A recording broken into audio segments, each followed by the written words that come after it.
Welcome to the Growth Through Adversity podcast, where men are forged, not coddled.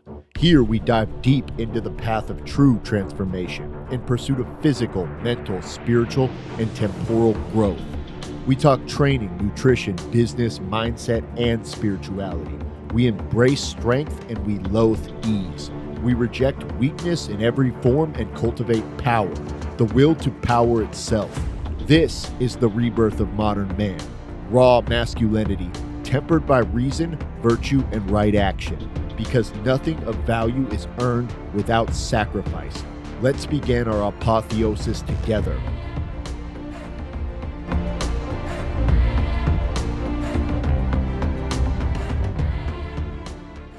Welcome to another episode of the Growth Through Adversity podcast.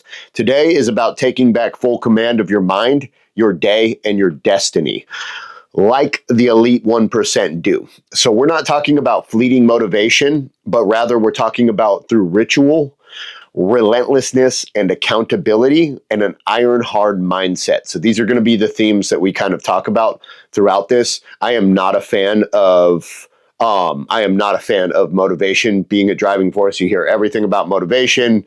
There's all kinds of motivational speakers and there's all kinds of motivational fucking shit out there. I do not think motivation is something that's very reliable because motivation is driven by emotion, one.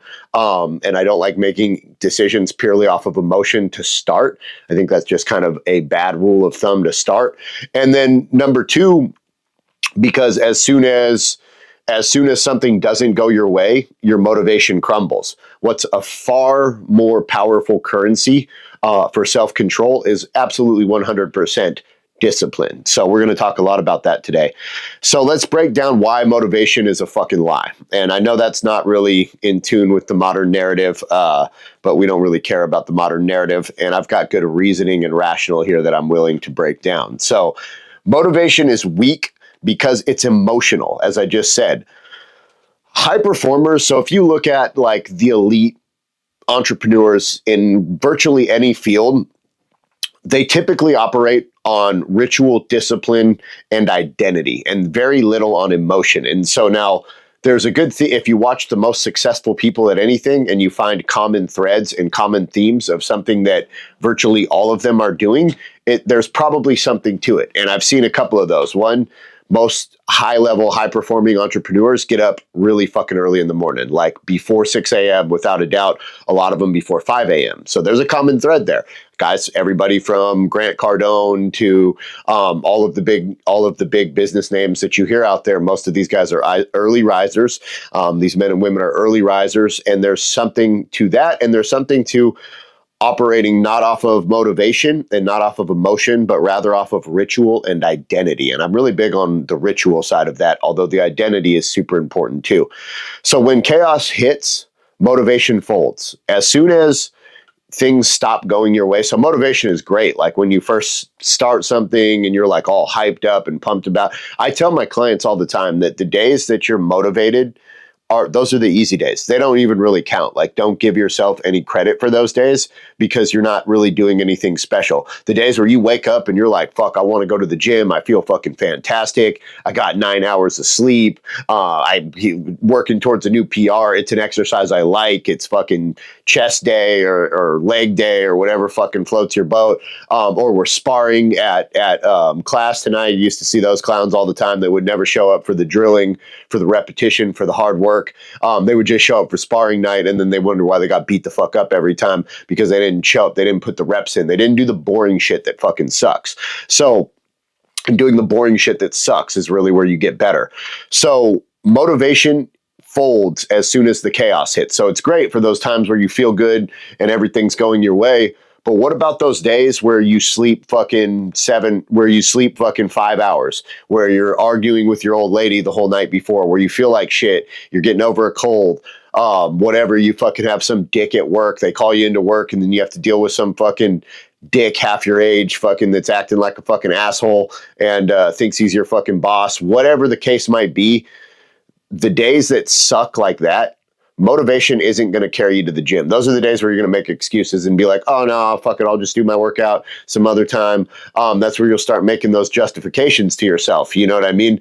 those are the days where discipline absolutely rules everything, because it's like, no, fuck that. I have a routine, I have a habit, I have a pattern, and I'm just going to do it. I don't care if I feel like shit. I don't care if my workout's not going to be the best workout I've ever had. I just really don't give a shit. I'm just going to show up and fucking do it, because it is a part of myself, and it is a part of my routine, and it is a part of my program, and I'm not willing to miss it, because then I'm going to fucking feel like shit about it. So discipline holds. When the chaos hits, motivation folds, but discipline holds the line. And I believe that 100%. There's a quote that I like: the mind is a battlefield. If you don't seize control every morning, your life will control you. And so this is going to segue right into our next session here, or our next section here, about the morning ritual. So a lot of winning this motivational battle every day is going to be that you setting the frame every day. And what I mean by that is not being controlled by your morning, but controlling your morning. And I don't really give a shit when your morning starts or what your morning looks like.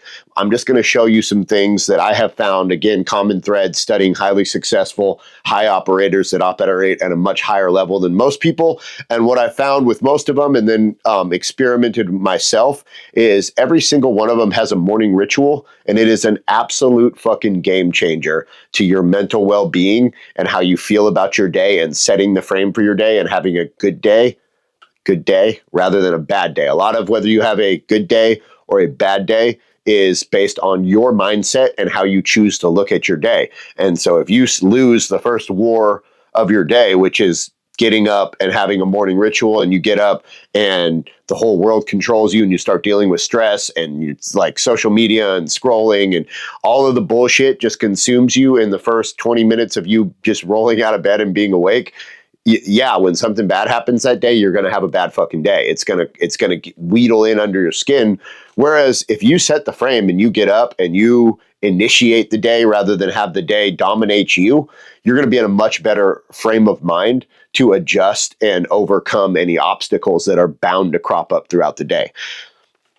So morning rituals are absolute weapons that, number one, they clear your mental fog.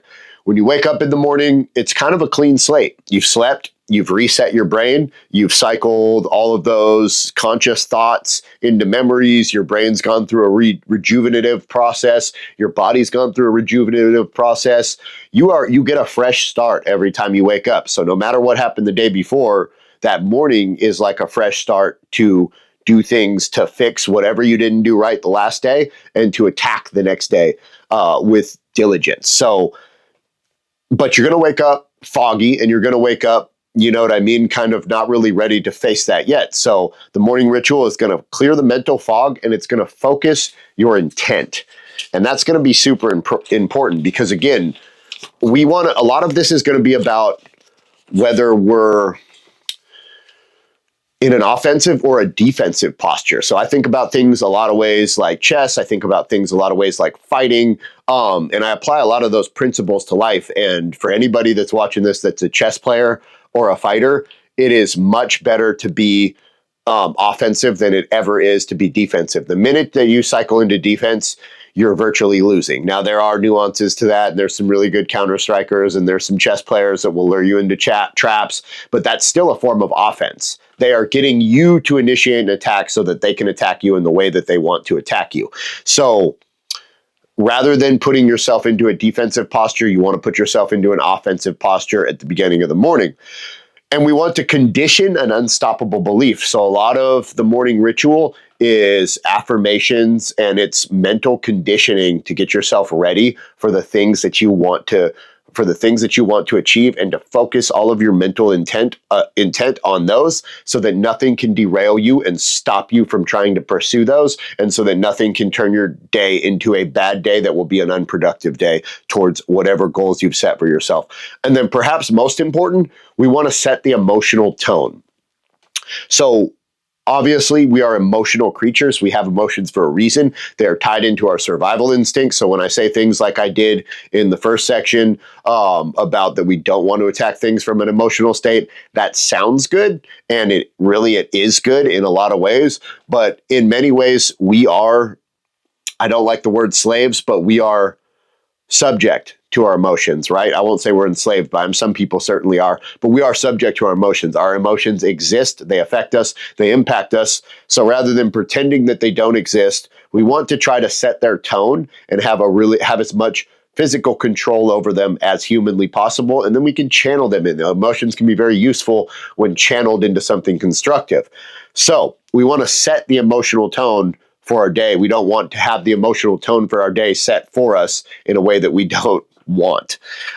So here's the anatomy of a dominant morning ritual. This is just an example, and I'll run you through this generic formula that I use to make mine, and then I'll run you through my specific ritual, and that'll give you an idea on how to build your own, because yours is going to look very different than mine. Mine looks very different than other people that I know that do these. It's going to be personalized to you. It's got to be personalized to you because there's spiritual elements in it. There's physical components to it. There's realistic, I don't have kids. I don't have to get up in the morning and take care of kids.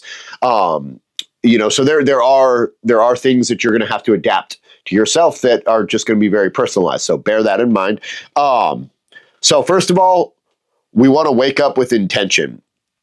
The first battle that you can win in the day, and I'm not going to lie, I've been bad about this in the past, but actually going over this and presenting and putting together this presentation and doing the research for it this week, because I usually do about 3 or 4 hours of research for these when I do this. And so I dig into some stuff. And I realized that in my morning ritual, although I've been getting up at a consistent time, I've been consistent with my affirmations, with my routine, with everything I'm doing. One thing I'm not doing is winning the first battle of the day. So the best way to win the first battle of the day is to have your fucking boots on the ground within 30 seconds of that alarm going off. Now, I have been like a snooze for 5 to 10 minutes type of guy. And I can objectively admit that all that does is makes me more tired. Scientifically, they've proven all that does is makes you more tired. If you want to sleep later, set your alarm for later. But when that alarm goes off, win that first battle. Don't let the day win that first battle. And the next week, I'm pushing my wake up time from 6 to 5. I'm getting up earlier, and I'm going to start applying this. Just from reading this has really inspired me to want to even tighten up mine a little bit. And I think mine has been pretty good to date, but it can always get better. So win that first battle. Boots on the ground within 30 seconds of that alarm going off. If you don't do that, you've lost the first battle and you're already in a defensive posture. The fucking alarm's won and you're defending yourself against it because all you want to do is sleep. So fuck that. We want to be awake. We set that alarm. We had control of that alarm. So as soon as it goes off, roll the fuck out of bed and get going. What are you doing over there, Mr. Pluto? What, you want to be on the camera? Come here. Sorry, guys. Pluto wants to introduce himself. Come here. They can't see you. Oh, they can see your nose. There's his nose. I know. So win that first battle. And then now, second recommended one, breath work or mental priming. I don't do like the meditation breath work shit. It's just not my cup of tea. I have a morning prayer I do in front of my altar. That's good enough for me. I've tried meditation and all that shit, and it's just never been my thing, but a lot of people recommend it and do really good with it. What I do is mental priming. So I have my ritualized morning prayer that is it's very practical. It's very this is what I want to do and this is why I want to do it. Number 3, physical movement and hydration. So one of the best things, and again, this will come into the controlling, I actually have it here down at the bottom, but one of the first things you want to do is you're fasted and you're dehydrated. So you want to control inputs going into your body, but the best thing you can do, get some electrolytes and get some water in you. First thing, ideally 16 ounces or more. And then journaling and focus targeting. Now, so this has been, and this can be done in a lot of ways.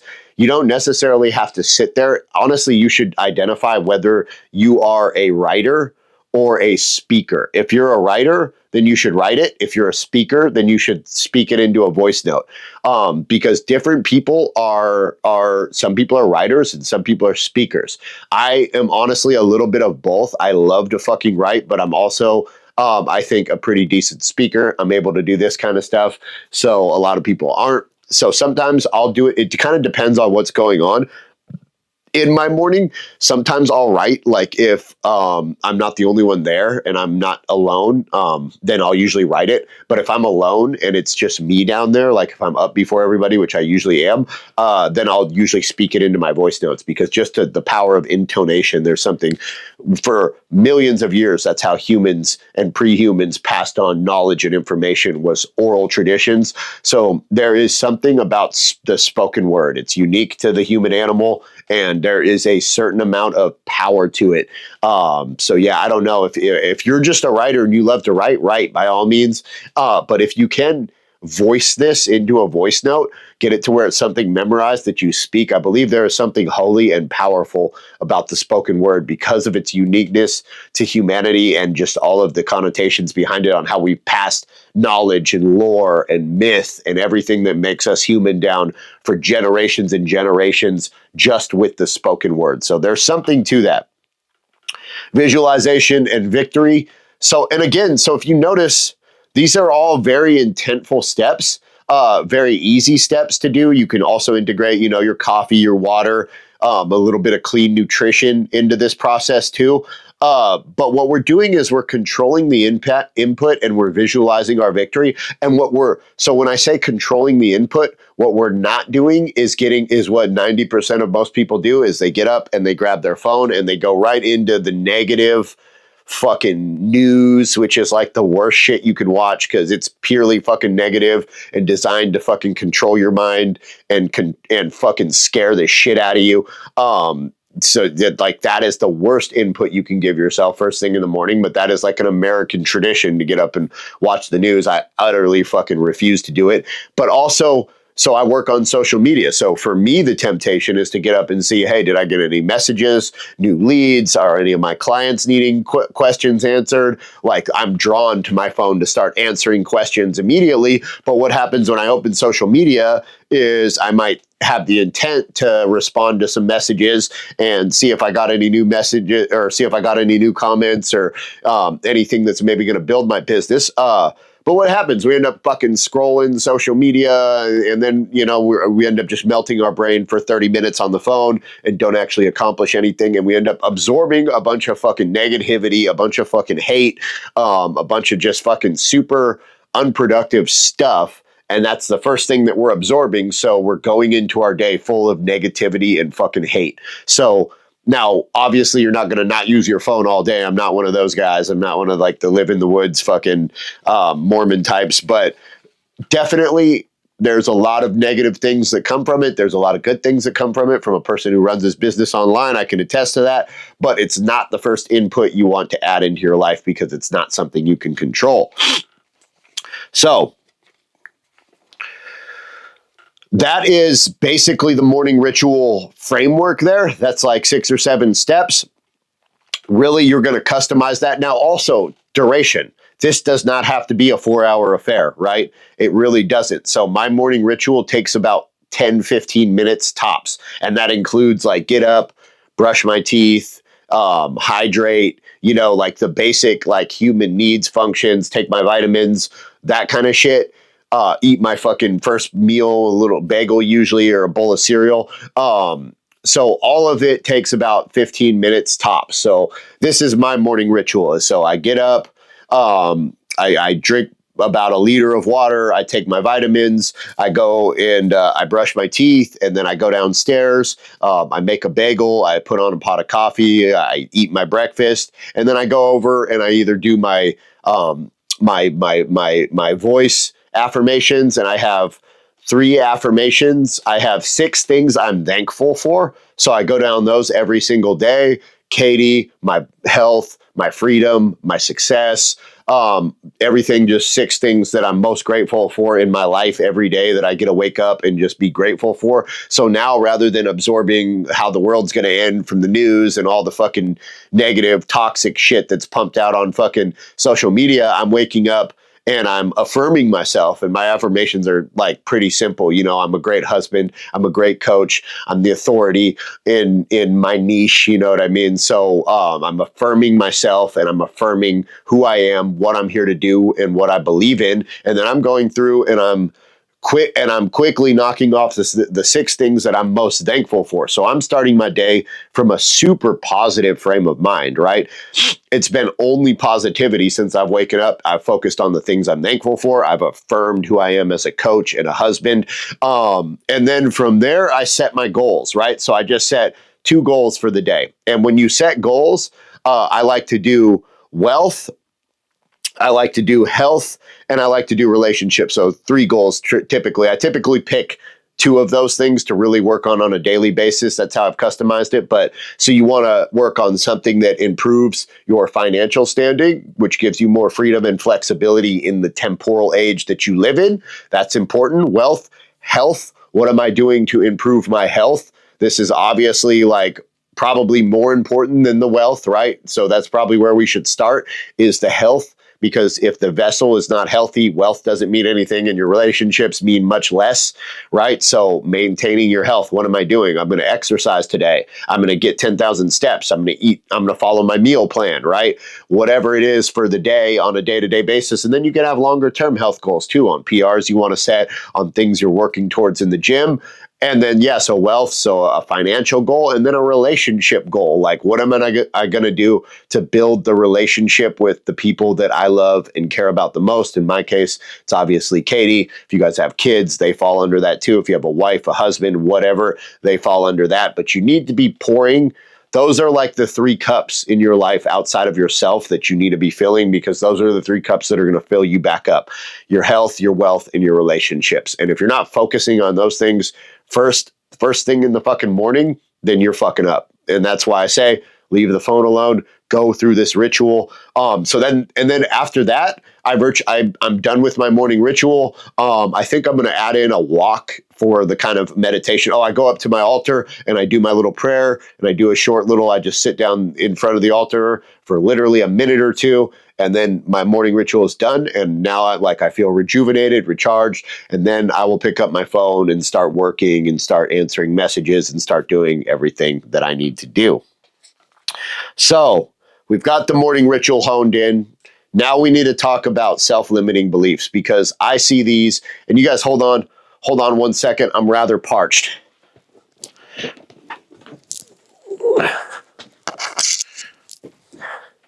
Sorry, I'd grown quite parched. Sometimes we grow quite parched when we do these. Let me have a sip. Oh, that's a fine elixir. Only the finest coffee around these parts. All right.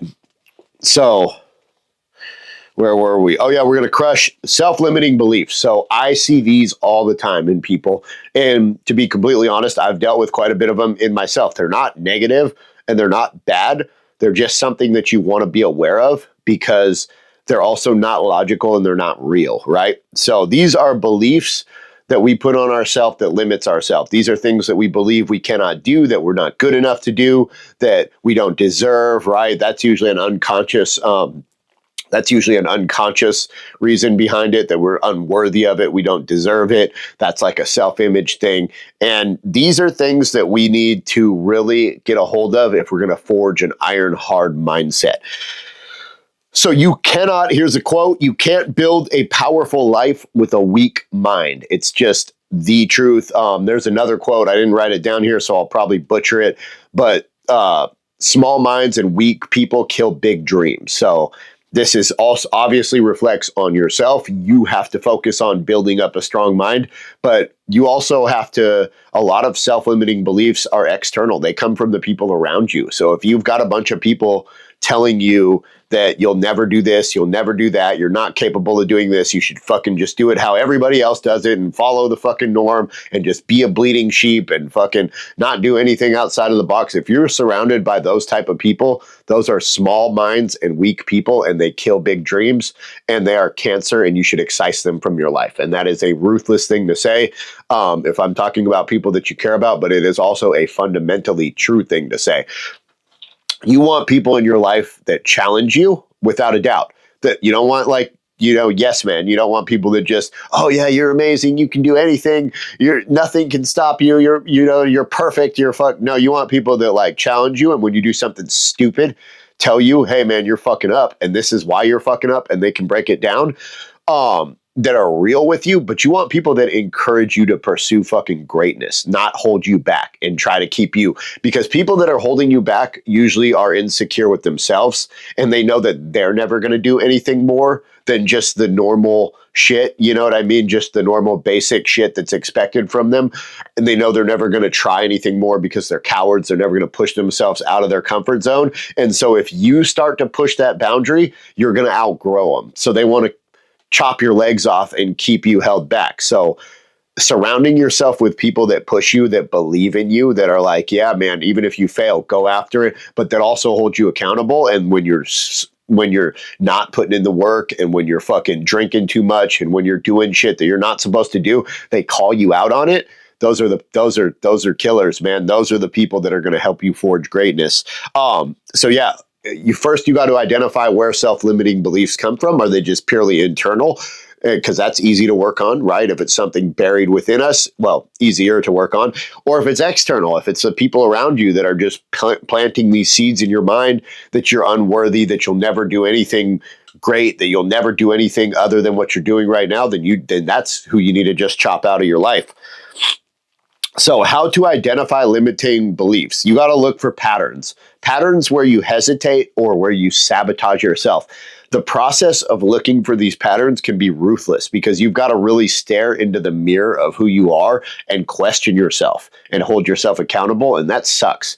We don't like doing that, and we're really not wired to do that, because it erodes our self-image, right? Because even people that are miserable tend to have a conflated self-image. So when we do stuff like this, we destroy our self-image. And that's that like initiatory life, death, rebirth process that we need to undergo and be willing to undergo to grow. It was ritualized into ancient societies. It's not anymore in modernity, but you can still apply that to your life on a regular basis. And you need to listen to the phrases that you whisper internally. Things you should watch for are, I'm not good at that. I could never be like that. What if I fail? That's probably the most toxic one of them all. These are all mental viruses. If you don't rip them out, they will rot everything you build. If you're always afraid to do anything because you might fail, you're never going to do shit. You're just not. You're going to do the same thing you've been doing for the last 10 years, and you're never going to push yourself out of your comfort zone. Failure is an excellent tool. It really is. I mean, let's apply a gym principle. The most hypertrophy gains, muscle growth gains, come from actually pushing yourself to technical failure, to where you go to the point where halfway through a rep, you fail and you can't do another rep. Now, this is rough on the central nervous system, so we don't want to do this on every set, but that is scientifically proven by myriad meta-analysis on myriad different studies that is the biggest catalyst of growth in the gym period, is pushing yourself to true failure.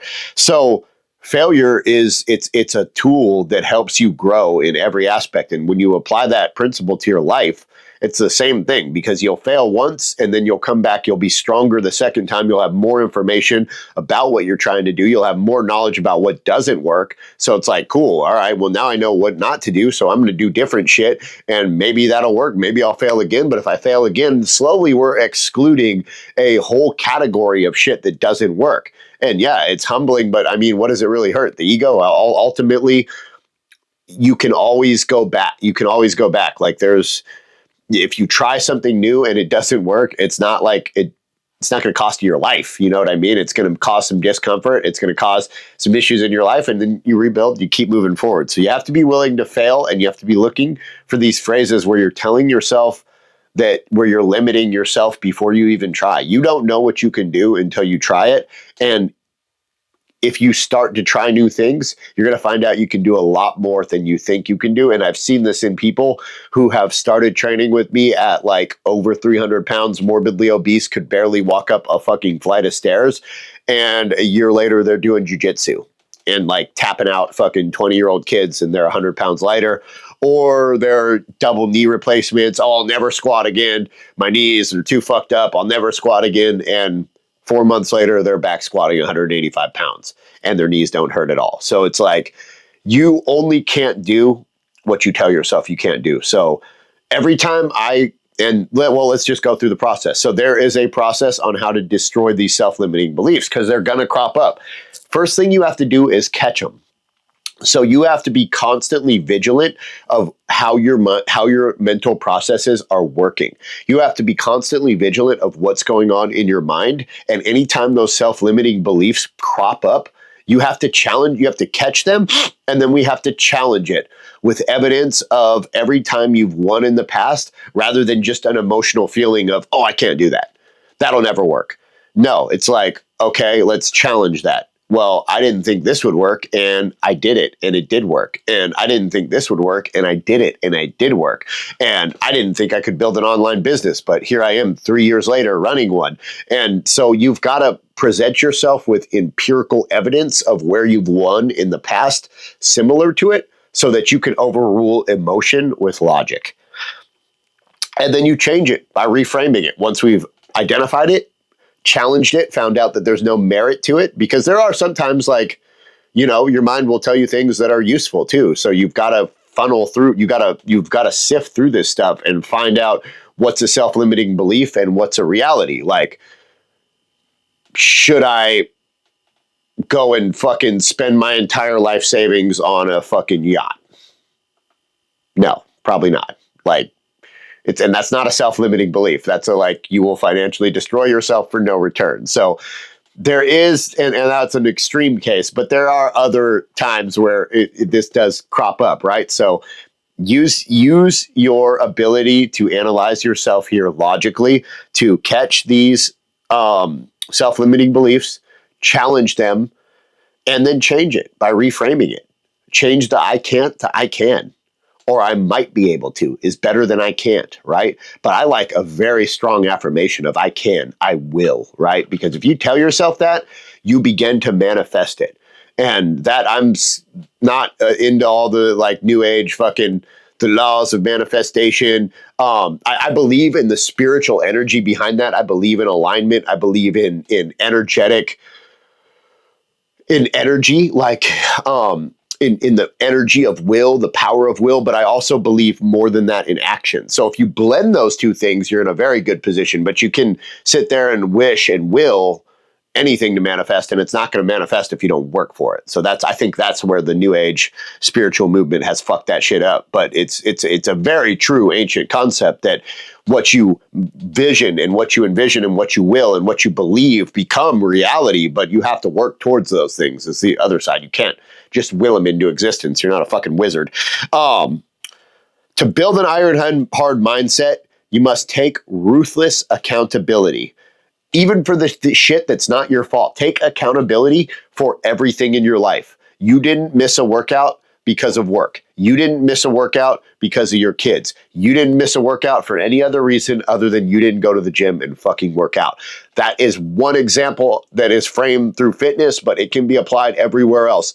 Take accountability for every single thing in your life, because then you will hold yourself accountable and you'll make those workouts up and you'll find ways to fill in those gaps. If it wasn't your fault, legitimately, you got held at work, your kid was sick and you had to go pick him up from school and that was your only lunch hour and you just didn't have time to do anything else.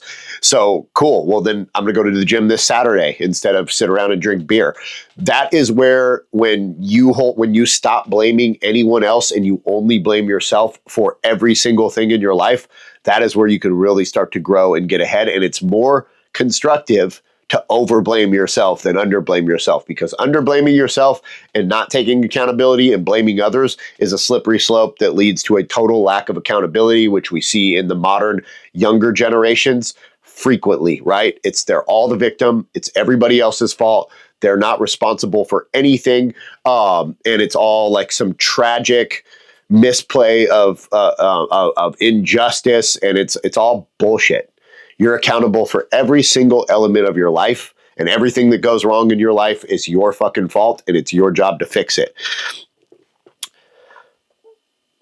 And then we take relentless action, even when because it's fucking uncomfortable. We take relentless action. So again, the whole law of manifestation is not worth a fucking pot to piss in if you are not doing the other side of that coin, which is taking action towards your goal. So we believe in it, we will it, we envision it, we get our morning ritual together to where we're setting the frame for our day and we're working towards it. But then you have to take action, or else it's just a fucking penny thrown into a wishing well, and nothing's going to happen with it. So relentless action, even when it's uncomfortable, especially when it's uncomfortable, because that is the most, doing the shit that's uncomfortable. Again, when we talked about in the beginning, the guys that only show up to sparring, they only reach a certain level. Yeah, they can fight better than somebody who's never been to class before, but they're never going to keep up with the guy who's going 5 days a week and drilling every single movement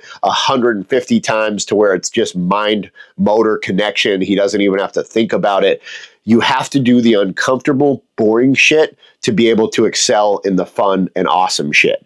So that is like a fundamental truth, and it applies through everything. Choose to believe in yourself even when doubt screams louder. This one's key too.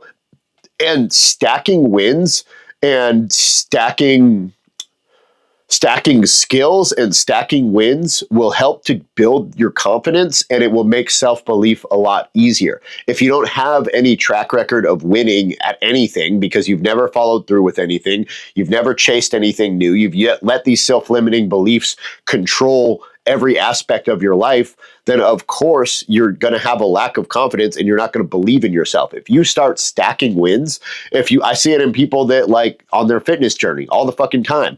Like there had been that self-limiting belief. Oh, I'm always going to be fat. I'm never going to have muscle. I'm never going to have a booty. I'm never going to have big shoulders. I'm never going to have a good chest. And then it's like, they start going to the gym and they start stacking wins and the fat starts to come off and they start to build muscle, and then they start feeling good about themselves, and then they start believing in themselves. And that's really then they become fucking unstoppable, because now you've proven to yourself that you can rather than you can't. So it's super important. Believe in yourself even when you really don't, but also give yourself a reason to believe in yourself by proving to yourself that you can follow through with shit and do things. So here's some key truths that we'll wrap up on.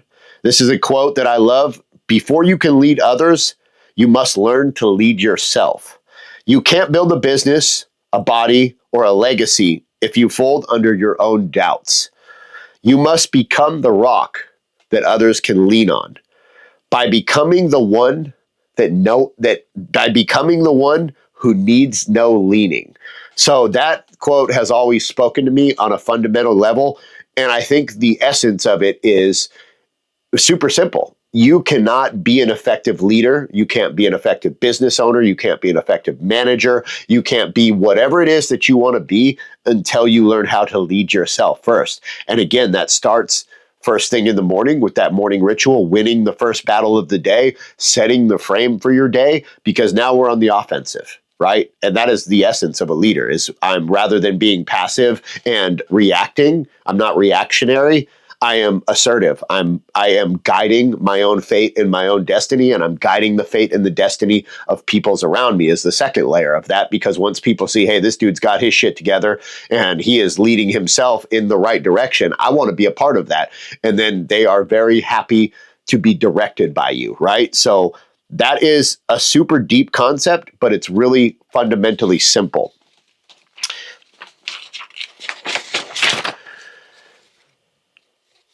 And part 5, we want to kill excuses before they even start.